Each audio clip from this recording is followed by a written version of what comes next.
Hi everyone, welcome back to my channel Explore with Aditi Vyas. In today's video, I'm going to discuss about operant conditioning and instrumental conditioning theory. Alright, I hope आपने previous जो series थी psychology की वो देख ली होगी. उसमें भी बहुत सारे हमने क्वेश्चन डिस्कस किए थे जो HPTET में आए हुए थे, ठीक है. एंड उसी के बेसिस पे आज हम ये वाली थ्योरी पढ़ने जा रहे हैं, क्योंकि इससे आपके अगर आप 2022 के टैट देखेंगे या 21 के टैट के पेपर देखेंगे, HP टैट या सी टैट, उनमें ऑपरेंट कंडीशनिंग से क्वेश्चन तो बहुत कम आते हैं, बट एक या दो क्वेश्चन आते ही आते हैं, ठीक है. प्रीवियस ईयर में जो क्वेश्चन आए थे उन्हें भी हम साथ साथ में डिस्कस करते चलेंगे. सो प्लीज़ वीडियो को एंड तक देखिएगा और ध्यान से देखिएगा, काफ़ी हेल्पफुल आपके लिए ये रहने वाली है, ठीक है. सो ऑपरेंट कंडीशनिंग जो दी गई थी theory, that is given by BF Skinner, जो कि हमारे पास अमेरिकन साइकोलॉजिस्ट थे, ठीक है.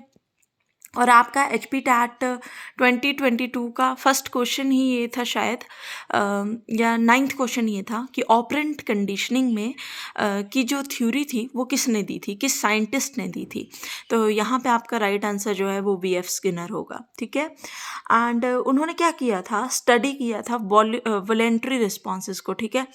और उन्होंने उन रिस्पॉन्सेस को, किन रिस्पॉन्स, वॉलेंट्री रिस्पॉन्स को क्या बोला था, ऑपरेंट्स बोला था. मतलब उन्होंने उन रिस्पॉन्सेस को नाम दिया था ऑपरेंट्स, ठीक है. और जो कंडीशनिंग जो सिचुएशंस आती हैं ऑपरेंट बिहेवियर्स की वजह से, उन्हें हम बोलते हैं ऑपरेंट कंडीशंस, ठीक है. देन आता है कि उन्होंने कौन कौन से एनिमल अपने एक्सपेरिमेंट में यूज़ किए थे.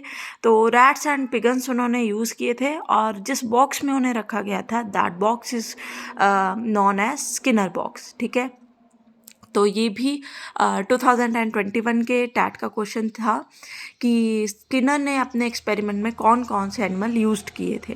तो रैट ऑप्शन था ए, पिगन था बी, एंड सी था रैट एंड पिगन. तो यहाँ पे आपका रैट एंड पिगन वाला ऑप्शन ठीक हो जाना था, ठीक है. देन उन्होंने बोला था स्टिमुलस की ज़रूरत नहीं होती है किसी भी रिस्पॉन्स के लिए, ठीक है.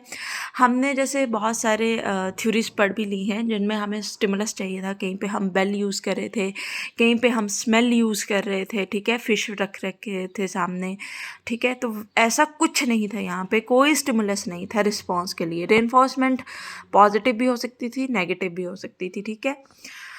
देन एक्सपेरिमेंट कि उन्होंने अपने एक्सपेरिमेंट में एग्जैक्टली किया था क्या था. तो हमने क्या बोला कि एनिमल उन्होंने रैट और पिगन यूज़ किए थे, हम यहाँ पे रैट की बात कर रहे हैं, ठीक है.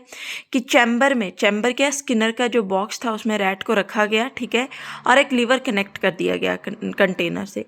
अब जैसे ही रैट को भूख लगी तो वो उसमें लाइक चलने लगा जल्दी जल्दी, या ढूंढने लगा, टहलने लगा. तो उसका गलती से जो लीवर था वहाँ पे प्रेस हो गया, बटन था वो प्रेस हो गया उससे, ठीक है, गलती से.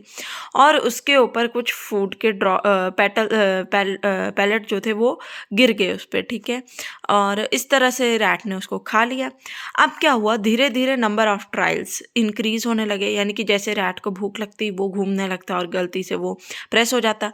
बट इस बार वो प्रेस करने के लिए, उस लीवर को प्रेस करने के लिए कम टाइम ले रहा था, क्योंकि उसको कहीं ना कहीं वो चीज़ लर्न हो रही थी, वो रिस्पॉन्स करने लग पड़ा था, या उसको वो जो है वो मतलब ट्रायल के थ्रू, बार बार प्रैक्टिस के थ्रू उसको वो चीज़ आ गई थी, एक तरह से हम बोल सकते हैं, ठीक है. तो उस लीवर को प्रेस करना क्या था, हमारे पास ऑपरेंट रिस्पॉन्स था कि उस कंडीशन के अंडर जो है उसने एकदम से अपना बिहेवियर दिया, ठीक है. And getting food is consequence कि मिल भी सकता था, नहीं मिल सकता, एक कारण रह रहा था हमारे पास, ठीक है. तो इस थ्योरी को हमने पहले भी बात की कि ऑपरेंट कंडीशनिंग की थ्योरी को इंस्ट्रूमेंटल कंडीशनिंग भी बोला जाता है.